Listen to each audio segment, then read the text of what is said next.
વિધાનસભાની અંદર ચૈતરભાઈ વસાવાએ બે એવા પ્રશ્નો કર્યા જે સાંભળી અને ખરેખર તમે બધાય પણ એમ કહેવાના છો કે યાર ધારાસભ્ય હોય તો ચૈતરભાઈ વસાવા જેવો. તો કેમ છો યાર, ફરી એક વખત સ્વાગત છે તમારા બધાનું આજના આ નવા વિડીયોની અંદર. તો હવે ચૈતરભાઈ વસાવાએ વિધાનસભાની અંદર આજે અને કાલે જે બે પ્રશ્નો મૂક્યા હતા એ કયા પ્રશ્નો છે, અને આના પછી ચૈતરભાઈ વસાવા કાલે 11 સપ્ટેમ્બરના તેમને જેલની અંદર રાખવામાં આવશે કે પછી છોડી મૂકવામાં આવશે, હાઈકોર્ટની અંદર શું નિર્ણય લેવામાં આવશે, સંપૂર્ણ વાત આજના નાનકડા વિડીયોની અંદર કરવાની છે. તો ખાસ કરીને આજનો આ વિડીયો યાર છેલ્લે સુધી જોતા જજો. હવે તમે બધાય જાણો છો કે છેલ્લા 2 મહિનાથી પણ વધારે સમયથી ચૈતરભાઈ વસાવા જેલની અંદર હતા અને જે 8 સપ્ટેમ્બર 9 અને 10 સપ્ટેમ્બરના જે વિધાનસભાની અંદર ચોમાસા સત્ર ચાલુ હતું એ માટે ચૈતરભાઈ વસાવાને જે 3 દિવસ માટે જામીન અરજી ઉપર જે જેલમાંથી બહાર લાવવામાં આવ્યા હતા, અને આ જે બહાર લાવવામાં આવ્યા ત્યારે સોશિયલ મીડિયા ઉપર ખૂબ જ ચર્ચાઓ થઈ કે ચૈતરભાઈ વસાવા છૂટી ગયા. ઘણા બધા લોકોને તો એવું થઈ ગયું હતું કે ચૈતરભાઈ વસાવાને હવે જેલની અંદર નહીં લઈ જવામાં આવે, તેઓ ફાઇનલી છૂટી ગયા છે. પરંતુ મિત્રો એવું નહોતું, ફક્ત 3 દિવસ માટે જામીન મંજૂર થયા હતા અને એમને વિધાનસભાની અંદર જે પ્રશ્ન હોય એની રજૂઆત કરવા માટે છોડવામાં આવ્યા હતા. અને એના પછી એ જાણવા મળ્યું કે વિધાનસભાની અંદર જે સત્ર ચોમાસું સત્ર ચાલુ થાય એના પહેલાં જે થોડા પ્રશ્નો થોડા દિવસો પહેલાં જે સબમિટ કરાવવાના હોય છે કે તમારે વિસ્તારની અંદર કયા કયા જરૂરિયાત છે એ પ્રશ્નો ત્યાં રજૂ કરવાના હોય છે. પરંતુ ચૈતરભાઈ વસાવા તો છેલ્લા 2 મહિનાથી જેલની અંદર હતા એટલે તેમના પ્રશ્નો તે સબમિટ નહોતા થયા.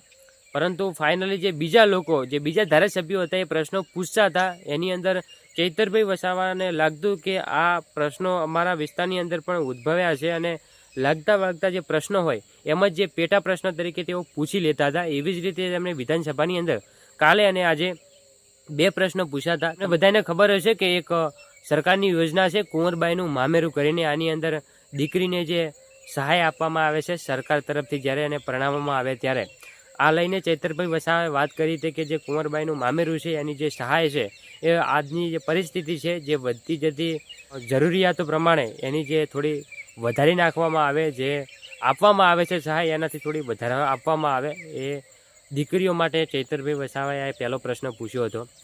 અને ખરેખર ખૂબ જરૂરી છે આ પ્રશ્ન પૂછવો, કારણ કે તમે બધાય જોતા હશો કે અત્યારે ઘણી બધી મોંઘવારી વધી રહી છે અને ઘણી બધી જરૂરિયાતો હોય છે. તો લગ્ન વખતે ઘણી બધી જરૂરિયાતો હોય છે, એ માટે ચૈતરભાઈ વસાવાએ સરકારની જે યોજના છે કુંવરબાઈનું મામેરું, આને લઈને પ્રશ્ન પૂછ્યો હતો કે આમાં જે સહાય આપવામાં આવે છે એનાથી થોડી વધારે સહાય આપવામાં આવે, જેથી કરીને જે કોઈ ગરીબ વર્ગનો પરિવાર હોય એ સરળતાથી એમની દીકરીને સારી રીતે પરણાવી શકે. અને બીજો પ્રશ્ન જે નર્મદા જિલ્લાના ધારાસભ્ય છે એ પૂછે છે, એમાં લાગતો વળગતો પ્રશ્ન હોય છે, એટલા માટે ચૈતરભાઈ વસાવા એમના વિસ્તારની અંદર, એમના જિલ્લાની અંદર એક 220 જે કેવીનું સબમિટેશન લાવો કે જેના કારણે જે વીજળીની માંગ છે એ વિસ્તારની અંદર પૂરી થઈ શકે.